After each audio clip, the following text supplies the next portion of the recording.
В противен случай, ако няма зала, няма смисъл. Колко часа са?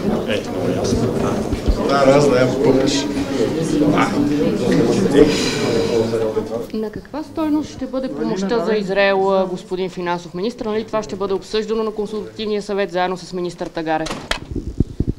Не знам за консултативен съвет с министър Тагарев, който аз да трябва да участвам. Среща в момента без Румен Радев. Знаете, в 11 часа и вие сте поканен, доколкото знам, и всички министри, заедно с представителите на партиите и председателите на парламентарни групи. Да, няма да бъда на такава среща.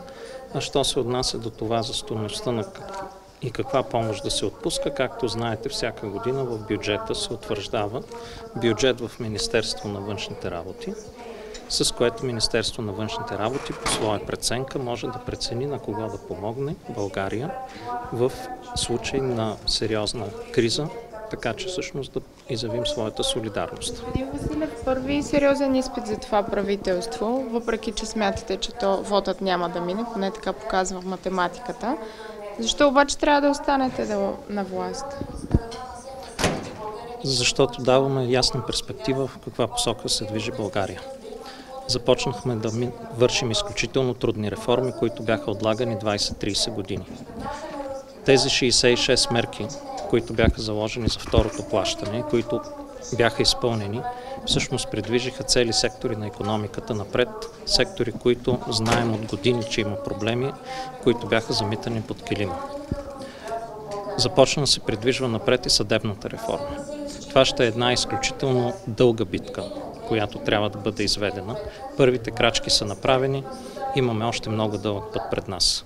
И не на последно място, защото зададохме ясна посока на България към Европа и с влизането в еврозоната, и с влизането в Шенген, и с влизането в организацията OECD, която всъщност е, както разговорно се казва, клуба на богатите, където очакваме 2025 година да успеем да станем членове и да завършим процедурата по членство.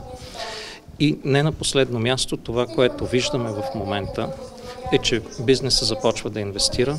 Спестяванията на българските граждани през последната една година на домакинствата са се качили с 7 милиарда. И България е една от малкото държави в Европейския съюз, по-малко от 5, където ръста на доходите изпревари ръста на инфлацията миналата година. Вярвате ли, че ГЕРБ и ДПС ще подкрепят единодушно кабинета? Не мога да ви кажа, това зависи от тях. Също така и не бих подценявал вота на недоверие, тъй като докато едно нещо не е факт, нищо не е сигурно. Лидерът на ГЕРБ не е в пленарната зала. Само за първо полугодие на тази година имаме над 7 милиарда лева инвестиции. Лидерът на ГЕРБ Бойко Борисов не е в пленарната зала. Приемате ли това като предупредителен знак, че не стои толкова твърдо зад правителството? Все пак всички министри сте тук именно за да се защитите от опозицията. Не се занимавам с знаци или с астрология. Благодаря ви.